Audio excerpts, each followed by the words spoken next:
Christian media is a fascinating paradox. It must be educational yet entertaining, docile yet engaging, and spiritual yet approachable.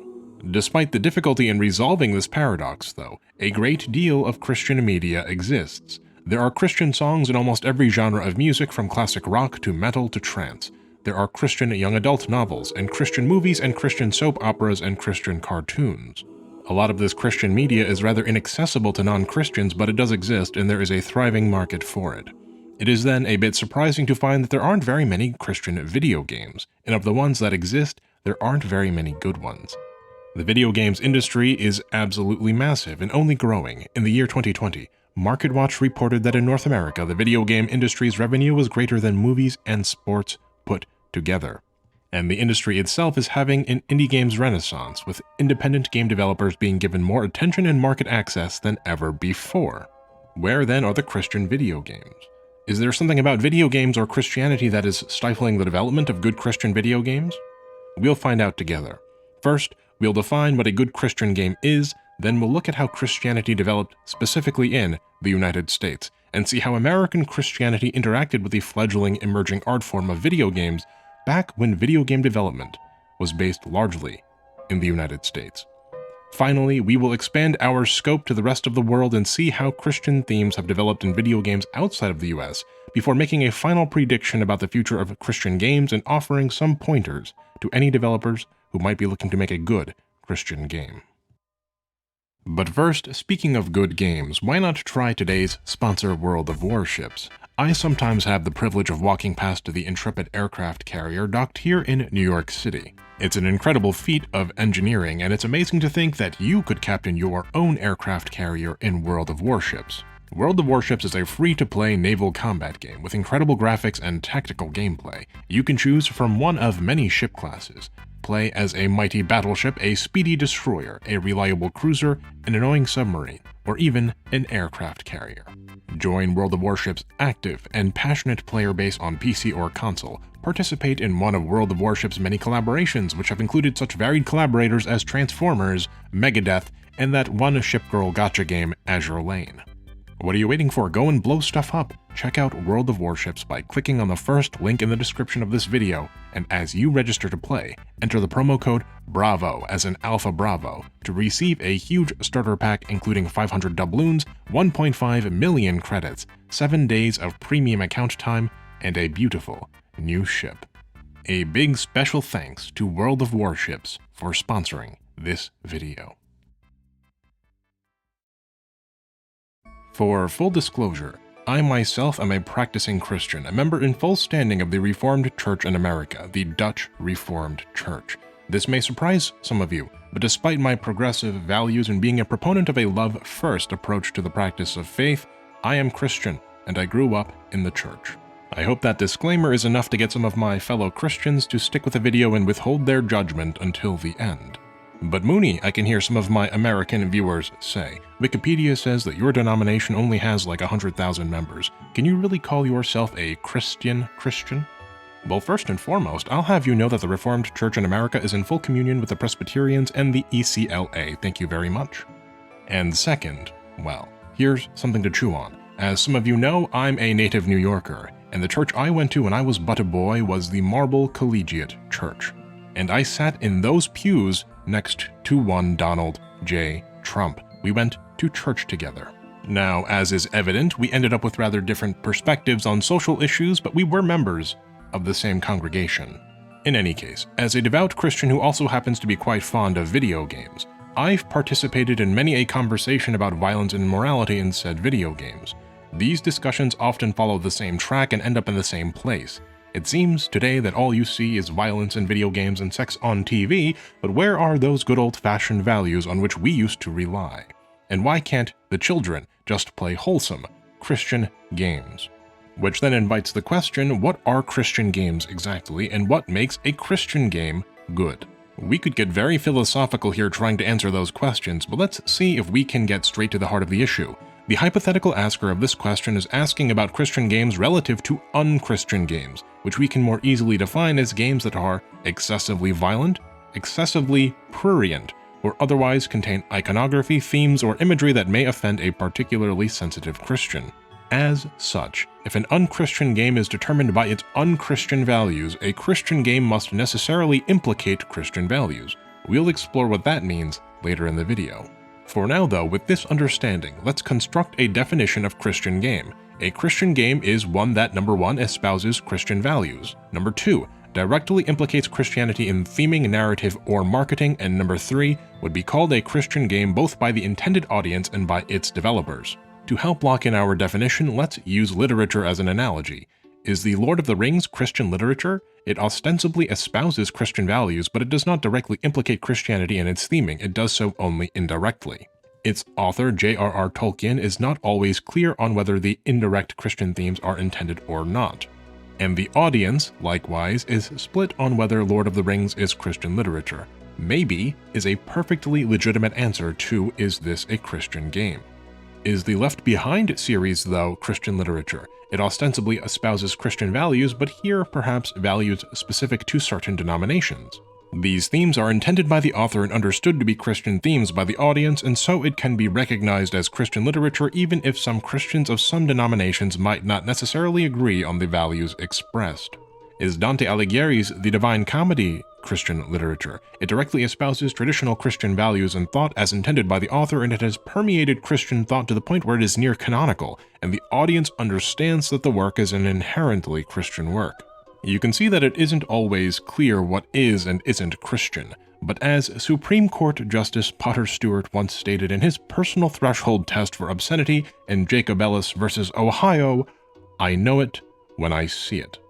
Determining what good means is a little bit easier. If we are asking why there aren't any good Christian games relative to good unchristian games, we can understand good as meaning games that are engaging enough to compete with said unchristian games. In other words, if it's not fun, why bother? So now we have a framework, a definition for what a good Christian game is. A game built of Christian values with Christian theming or narrative that is both intended to be Christian by its developers and can be recognized as Christian by the intended audience. If you have a background in theology or economic sociology, you may already have spotted the problem. The early video games industry, at least in the Christian world, was based largely in the United States. And the United States has a very particular and deeply rooted set of Christian fundamental values that clash with the concept of video games at their very core. In order to understand this clash of values, and the conflict that eventually emerged between American Christianity and video games, we must start at the very beginning with a brief look at the history of American Christianity. In the year 1517, Martin Luther, a priest and professor of theology, stormed up to the Schlosskirche in Wittenberg and nailed a parchment onto a door, his 95 Theses. In this act of relatively tame rebellion, Martin Luther lit the powder keg of the Protestant Reformation, the second monumental schism in the Christian faith and everyone's favorite age in Europa Universalis IV.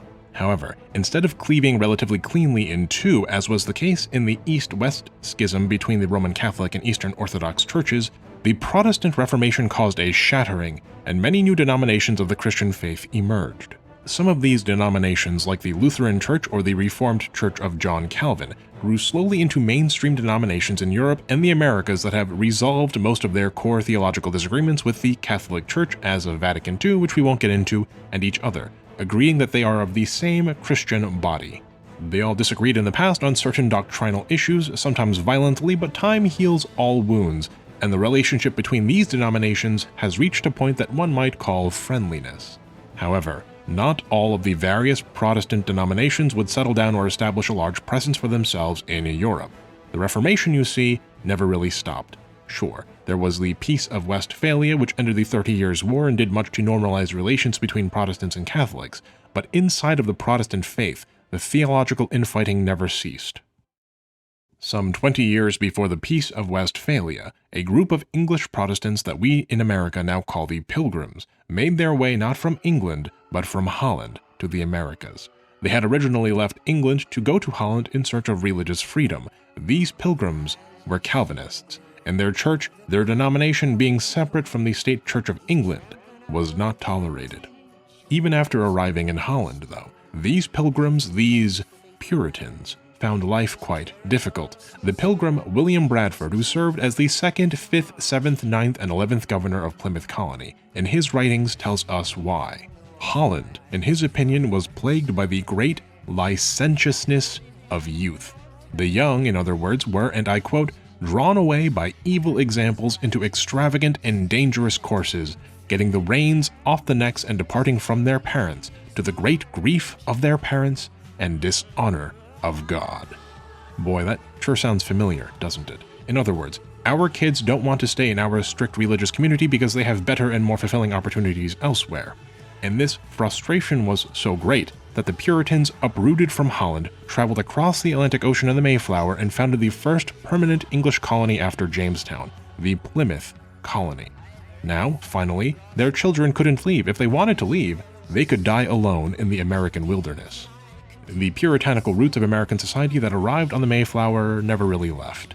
This Puritanism infused its way into American Christianity as a whole, eventually shedding even its Calvinist facade to become something greater than the sum of its parts. Now, in fairness, history is not so black and white. I've painted a rather strict and unflattering portrait of the Puritans, but this was a very complex body of people, and some scholars do argue that Puritan society was more tolerant and more reasonable than we might believe. But the cultural legacy of Puritanism in the religious history of the United States is undeniable, and the idea of the Puritan or Protestant work ethic helps to explain a lot of how American Christianity developed as it did. The seminal work on Protestant ethic is Max Weber's The Protestant Ethic and the Spirit of Capitalism. I could feel some of you shudder through the screen when I said the C word, but it's not like that, I promise. Weber states that the English, Dutch, and American Puritans were characterized by the exact opposite of the joy of living, that is, pain. And he defines pain as both the accumulation of capital and the refusal to use capital for joy. This unique association of pain with holiness is derived from the Calvinist doctrines of predestination and asceticism. Predestination is the notion that an all-knowing God must already know whether you are going to heaven or hell, and thus you are predestined to one or the other. The issue here is that believing that your fate is out of your control creates, according to Weber, both a profound loneliness and an obsession with finding signs of one's own salvation. Suddenly, worldly success starts to look like the grace of God, and poverty or lack of success start to look like damnation. If one is predestined for heaven, there must be signs, and the most obvious sign is worldly blessings. But on the balancing end of predestination, we have asceticism, the idea that one's life should be strictly controlled in order to serve God. You may have heard before that Protestants believe in faith alone, while Catholics believe in faith and works. This is an egregious oversimplification, but the idea is that Protestants believe that grace or righteousness before God is by faith alone.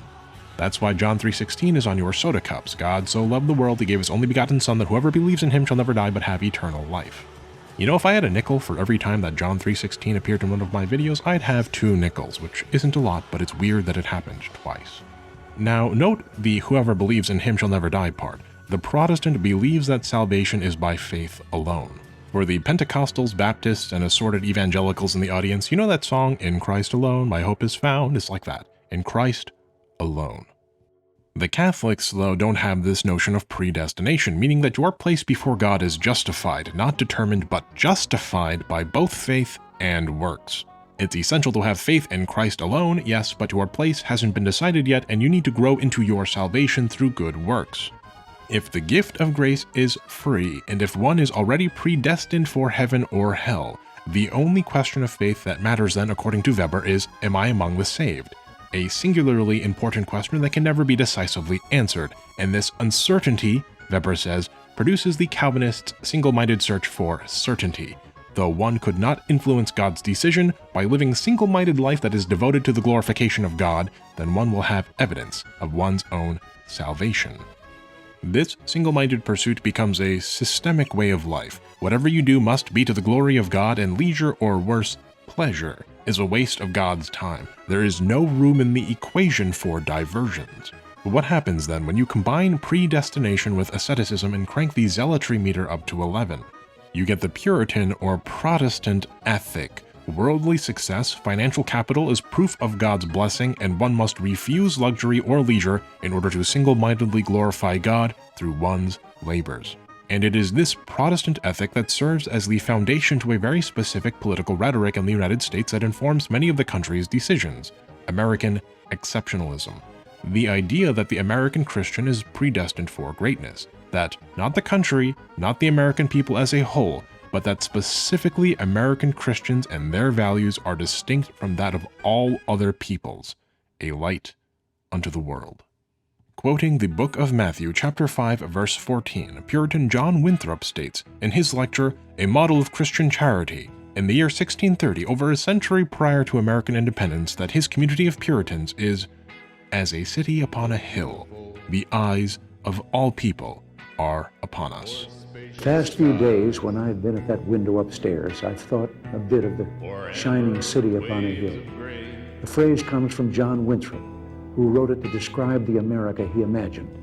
Now, in fairness, the concept of exceptionalism is hardly unique to America, and I'm not claiming that it is, but American exceptionalism, the idea that America is somehow greater, somehow chosen, like a shining city on a hill, is unique in that it cannot survive without the central tentpole of American Christian values, assembled around the Protestant ethic.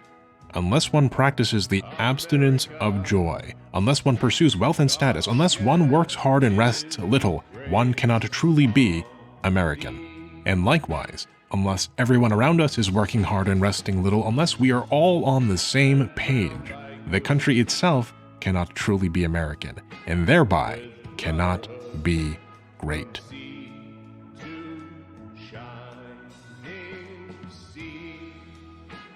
We are going to move on from historical context, theology, and sociology. But if you'd like to learn more about the Protestant ethic, I strongly encourage you to read Max Weber's The Protestant Ethic and the Spirit of Capitalism. It's one of the foundational works of economic sociology, and it's well worth your time, no matter what your religious or political background might be. I've left a link to it in the description of this video. This distinct interaction between Protestant ethic and American exceptionalism finds its way into every facet of American life. It's not just about what I do, it's about what my neighbor does, and the country cannot be great unless my neighbor does what I do. You will recall that the Protestant ethic is built upon pain. You must work hard to accumulate capital, and you must refuse to use the capital for pleasure. In so doing, you work to honor God and demonstrate your predestined status. You can imagine then that a body of values that views rest and pleasure as ungodly and thereby un-American has a profound effect upon the arts in America. Whereas the Catholics and Orthodox churches have long been patrons of the art, with some caveats that we won't get into, Puritan American Protestantism has had clashes with the arts for about as long as it has existed. Consider, for example, how the Puritans interacted with the art of fashion. The Puritans dressed very conservatively, even by the standards of the time, as a response to what they deemed to be the garish appearance of Catholic clothing. In 1634, the General Court in Plymouth Colony spoke about the great superfluous and unnecessary expenses occasioned by reason of some new and immodest fashions, before they then banned slashed clothing, the wearing of silver or gold, embroidery, and lace, and what are called sumptuary laws. After all, what could be more immodest than embroidery? In 1651, the General Court revisited the dress code so that the rich and powerful could wear gold, silver, and lace if they so desired. The court stated its utter detestation and dislike that men or women of mean condition, educations, and calling should take upon them the garb of gentlemen. In other words, if you are poor, you shouldn't dress like you are rich. It's an ungodly and wasteful thing to do. Boy, that sure sounds familiar, doesn't it? The more things change, the more things stay the same. Today in the United States, the well-to-do blame the struggles of the lesser off on their nice sneakers, or their new phones, or their consumption of healthier toast. These lessers shouldn't indulge in luxury or pleasure, as they should be painfully saving their money and accumulating capital to build status until they become chosen greaters like us. Failing to do so is un-American. Or for a more contemporary example, consider how Protestant ethic-driven American exceptionalism interacts with music, how, depending on how deeply one buys into American exceptionalism from the Christian lens, the only acceptable genre of music might be contemporary Christian music, like Christian rock or folk or country music or pop songs about fireflies, as the case may be.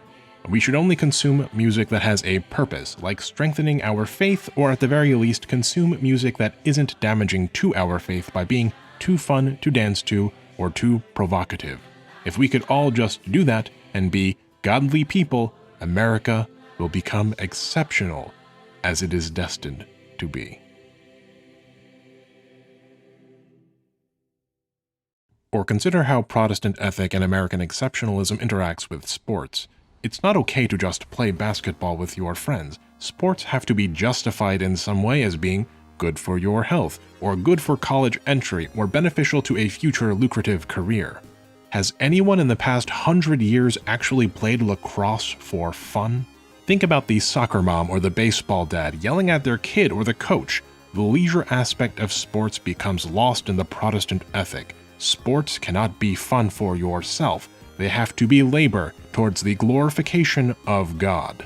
In fact, so ingrained is this ethic into American culture that even the context of glorification to God has been lost, and service to capital for capital's sake has become the norm. Video games, though, have an especially severe interaction with this particular facet of American exceptionalism, as video games are, number one, a rather young, poorly understood and emerging art form, and two, generally designed for leisure and thus are not productive in nature. This is why you see so many studies and things trying to justify video games as being good for your cognitive development or beneficial to your concentration or helpful for your manual dexterity. It's not enough that video games are just fun, just engaging, just relaxing, as if video games were only that, there would be no room for them in the American way of life. The first video game widely available to the public was the Computer Space Arcade Cabinet, released in 1971. In 1972, Pong was released to widespread acclaim, but by 1976, video games had already run into their first moral controversy. The game in question was Death Race, an arcade driving video game where the objective was to crash a car into as many crude pixelated gremlins as possible in the allotted time. Upon hitting a gremlin, the arcade cabinet would produce a sound that approximated a scream or yell, and a little gravestone would pop up where the gremlin had once been.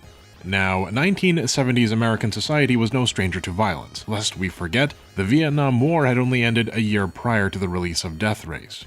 And violence in movies and sex on TV were not uncommon. In fact, prurient content on television was subject to its own moral panic at the time, and shows like Charlie's Angels and Three's Company were even called Jiggle television. But Death Race was different. Death Race was interactive, and that interactivity was new, was foreign, and thus was distinctly dangerous. Death Race ended up as the 8th highest grossing arcade game of 1976, but due to public outcry, the game would be pulled from the market by its manufacturer. As you know, this was not the end of violence in video games, though. As video games became more complicated, more involved, more interactive, so too did the violence in those games become more realistic. Throughout the 70s and 80s, video games would be subject to substantial moral panic. What is moral panic? Well, moral panic is defined by Oxford's Dictionary of Law Enforcement as a mass movement based on the false or exaggerated perception that some cultural behavior or group of people is dangerously deviant and poses a threat to society's values and interests. In other words, moral panic is when people act against or panic about something that they wrongly or over-enthusiastically believe is hurting society's values or morals. Moral panic.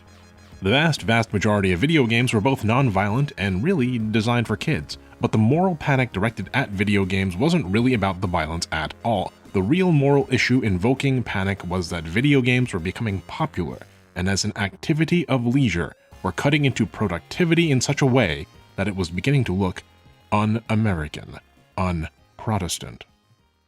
But don't take my word for it. Even absent the context of violence in video games, in 1982, Surgeon General C. Everett Koop, the very same Surgeon General who once rejected Ronald Reagan's push for anti-abortion laws by stating that it was not a public health issue but a moral issue, stated outright that video games might be hazardous to the health of young people, who, he said, are becoming addicted to the machines, body and soul. You heard that right. The Surgeon General called video games addicting to the soul. At the Western Psychiatric Institute and Clinic, Dr. Koop outright confessed that he had no scientific evidence nor research in support of his claims, but he predicted that such evidence would be forthcoming soon as if one could produce scientific evidence about hazards to the soul. Moving past the 80s, on and following December 7, 1993, a date which will live in infamy, members of the combined United States Senate Committees on Governmental Affairs and the Judiciary held a series of congressional hearings concerning the topic of violence in video games and the impact of that violence on children.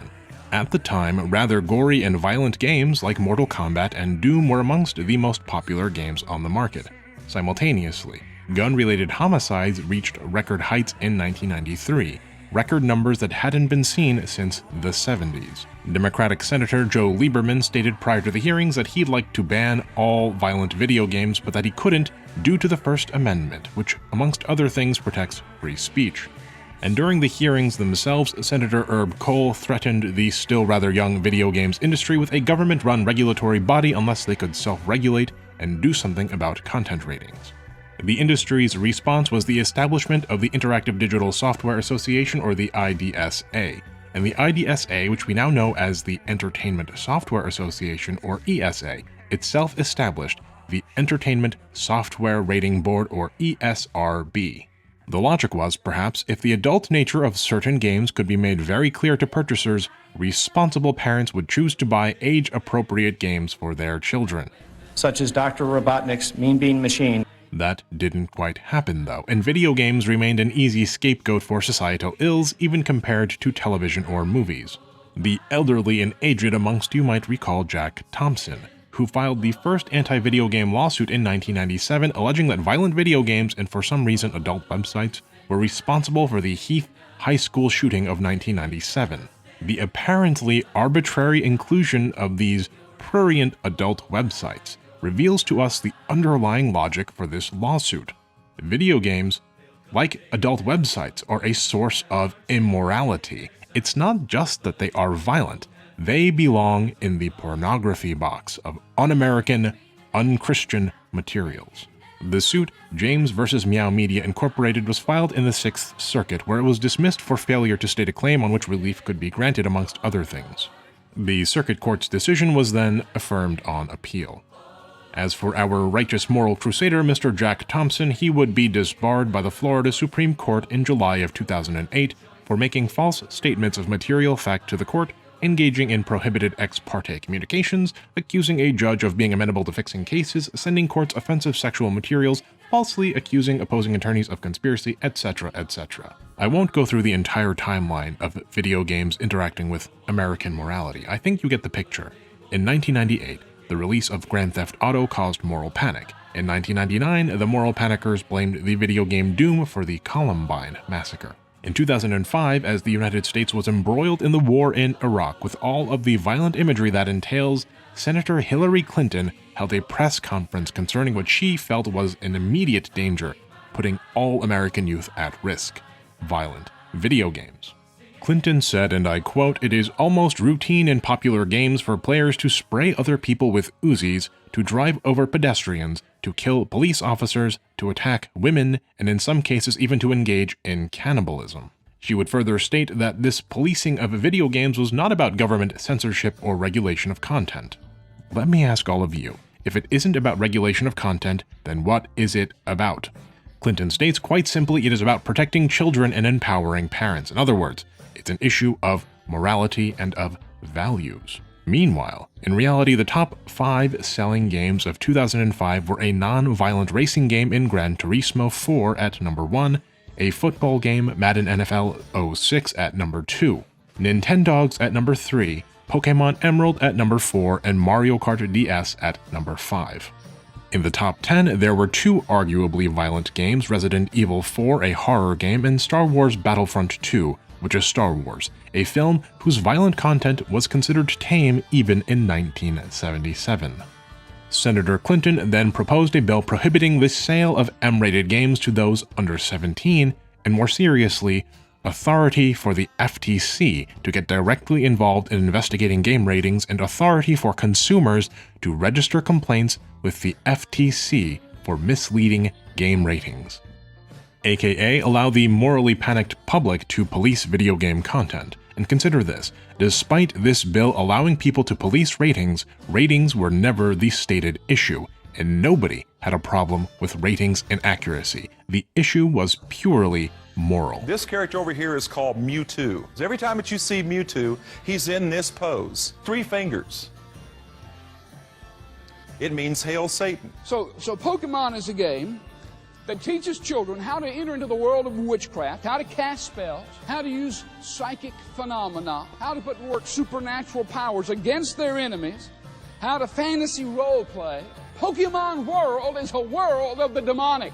The bill never made it out of committee, and in 2011, the U.S. Supreme Court ruled that all such legislation was unconstitutional and that research evidence could not support any claims that such intervention was necessary. Video games, the Supreme Court says, are art. That's right, you spent 3 hours listening to Jacob Geller when you could have just checked in with the Supreme Court this entire time. If you're interested in the topic of violent video games, moral panic, and the politics of game research, I direct you to the book Moral Combat: Why the War on Violent Video Games is Wrong by Patrick M. Markey and Christopher J. Ferguson, an excerpt of which I will leave in the description for you to peruse. We're going to take a step back now and put the pieces together to understand how Christian video games fit into this puzzle. You will note, though, that the moral panic surrounding video games, violent or otherwise, is not a partisan issue. Moral panic is as American as apple pie, or, as the case may be, Protestant ethic. To summarize what we've learned so far, the Puritan ideas of predestination and asceticism, which derive from Calvinism, inform the idea that one must refuse luxury or leisure in order to single-mindedly glorify God through one's labors. This in turn means that there is no room for anything ungodly and anything prurient, anything violent, anything frivolous, anything fun, anything deemed deviant, in whatever ways that means, has no place in the life of a predestined Christian eager to resolve their uncertainty. The Protestant ethic then serves as the foundation upon which American exceptionalism is built.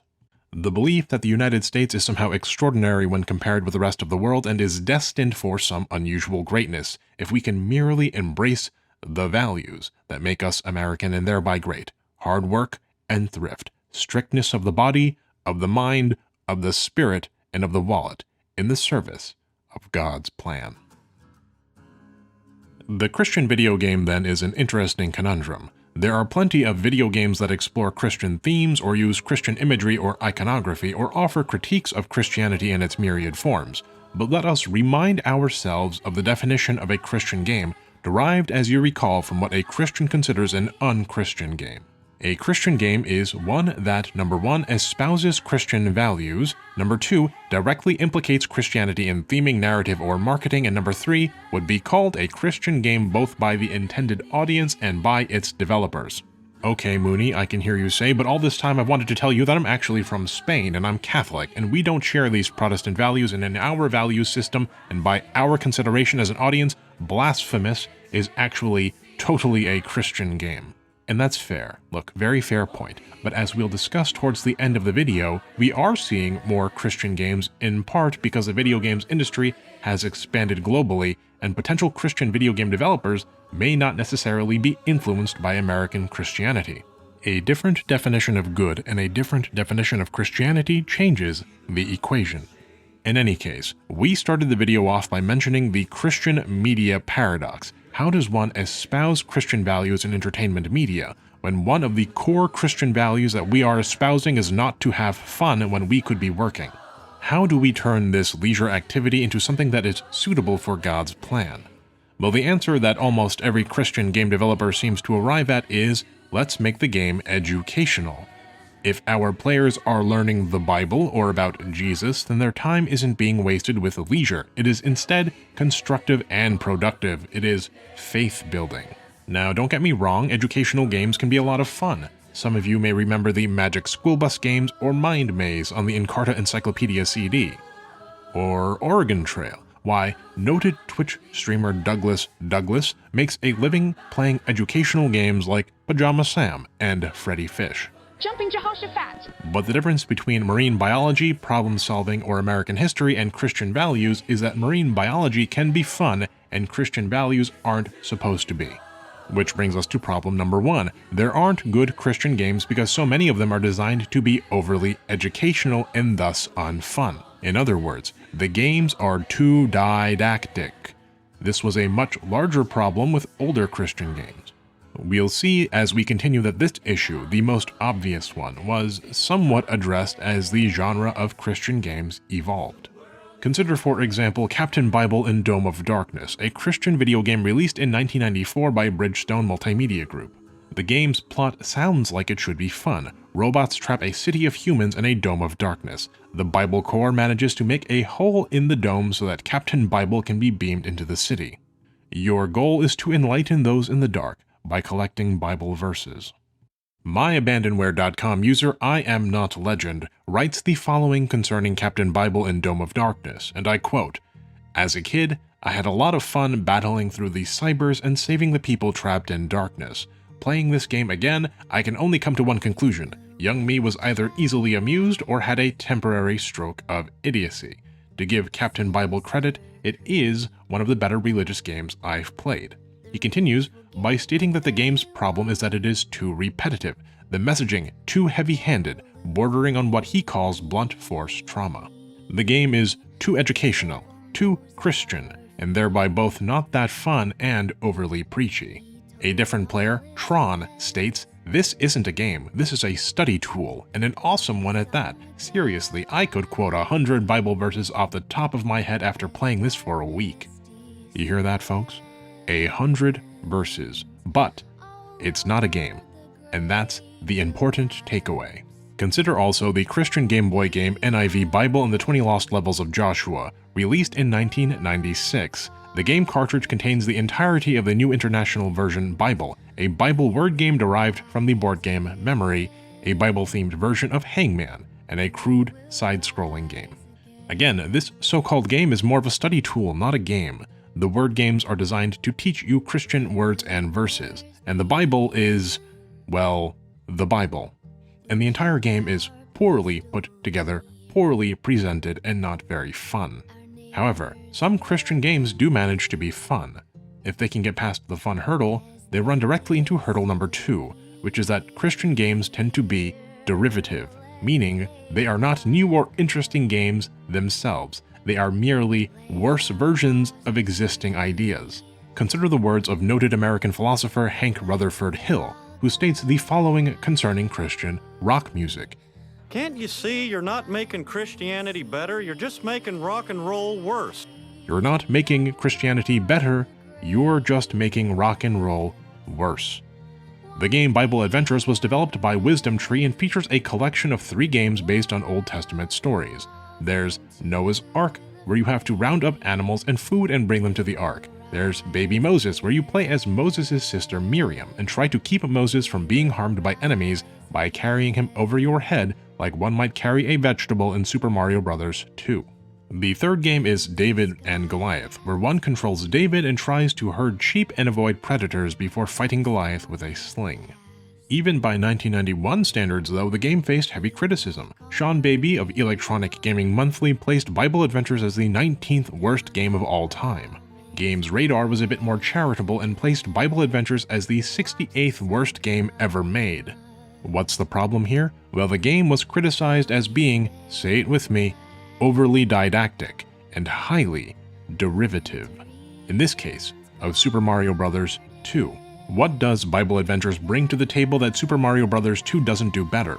Well, it has overly didactic Christian educational content. You can recharge Noah's health by picking up and reading Bible verses. Sounds very engaging. For a more contemporary example that is more highly regarded, let's look at the Dance Praise games. Dance Praise was created after the homeschooled daughter of Peter Fokos, the CTO of the game's developer Digital Praise, asked him to create a dance game with Christian music. The result is a DDR clone that features exclusively Christian music. The gameplay is described as being virtually identical to Dance Dance Revolution. A series of arrows moves from the top of the screen to the bottom of the screen, and you have to step on a corresponding arrow on a dance pad when the arrow reaches the target zone. The game passes hurdle number 1. It's fun, but it is highly derivative. It is literally DDR, but worse and with Christianity. And in so doing, it remains potentially too didactic in that it only has Christian music. This Christian content, then, is the game's only real selling point. Which brings us to the third issue, which is that Christian games are often developed cheaply, with a low standard of quality and a low level of thought. For the Christian developer, that's good enough, and apparently, it's good enough for the Christian consumer. Remember Bible Adventures, 19th and 68th worst game of all time, respectively? It allegedly sold 350,000 copies in Christian bookstores in 1991. To give you an idea of how many copies that is, the highly acclaimed Final Fight, the 9th selling best game of 1991, sold 476,000 copies. Super Mario Land on the Game Boy sold around 700,000 copies. Bible Adventures sold about half as many copies as Super Mario Land. If an overly didactic, hyper-derivative game produced with a near shovelware level of quality is all it takes to make big sales, why do more? It all suits our American Christian values anyhow, doesn't it? The game is educational, and so it is productive and not wasteful. The game is derivative, and so it reclaims something worldly to put to God's purpose, and the game is cheaply made, which is frugal and responsible behavior. There are no, or maybe I should more precisely say, were no good Christian games, because of what Christianity meant to the American developers who made those games. For a video game to be adequately Christian in the American sense, it almost has to be bad.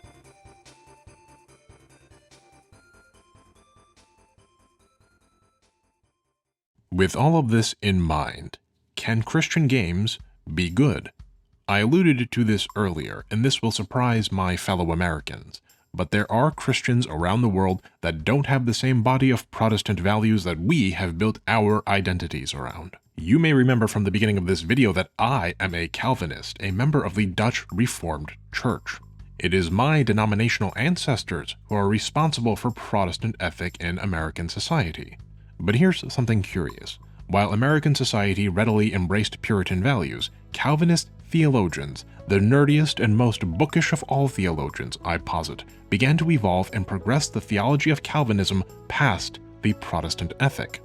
A phenomenon that was already underway even before the Puritans left Holland. You will recall that quote about the licentiousness of youth.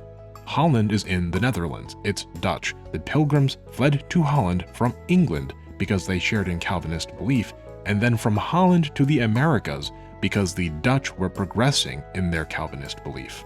Which is to say, you can be Christian, you can be American, you can even be a Calvinist without subscribing to Protestant ethic.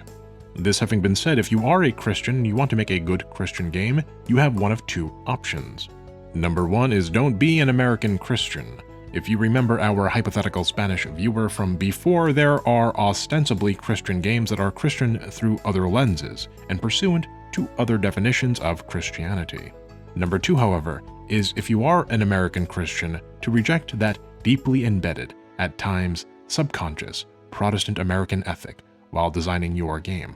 Don't let your game be overly didactic. Don't let it be too derivative, and produce it with care and quality.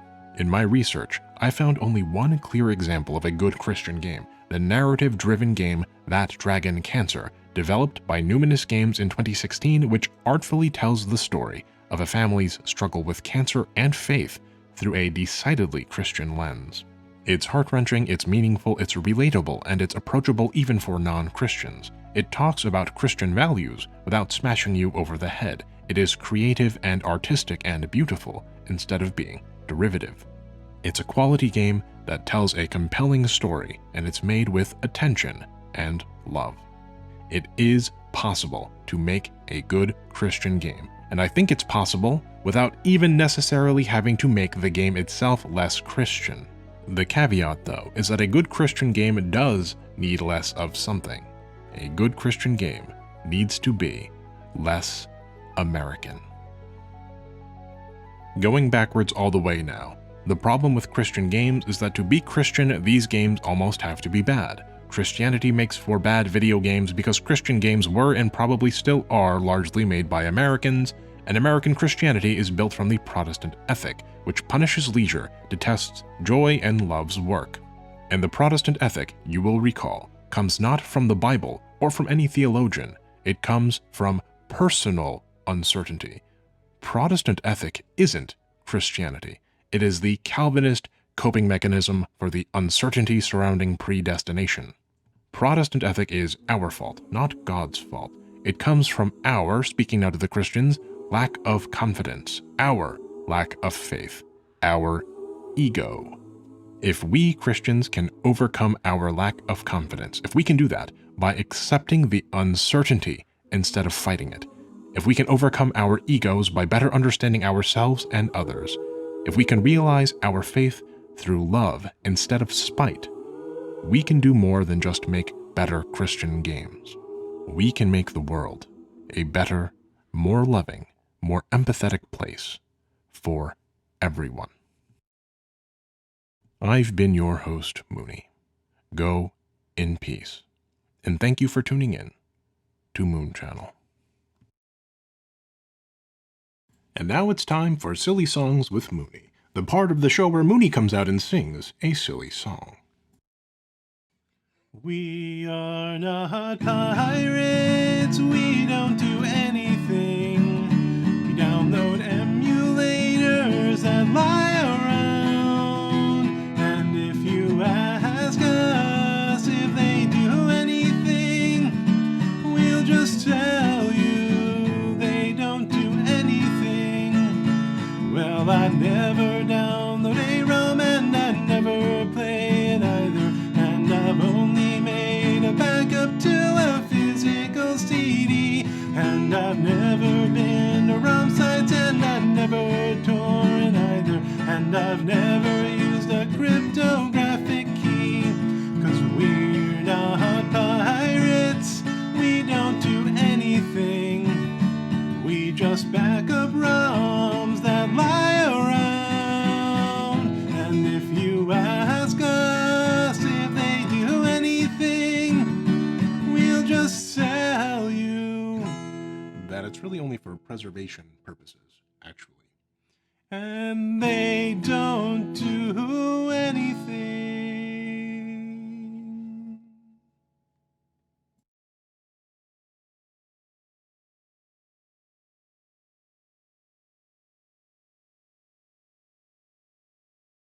That demons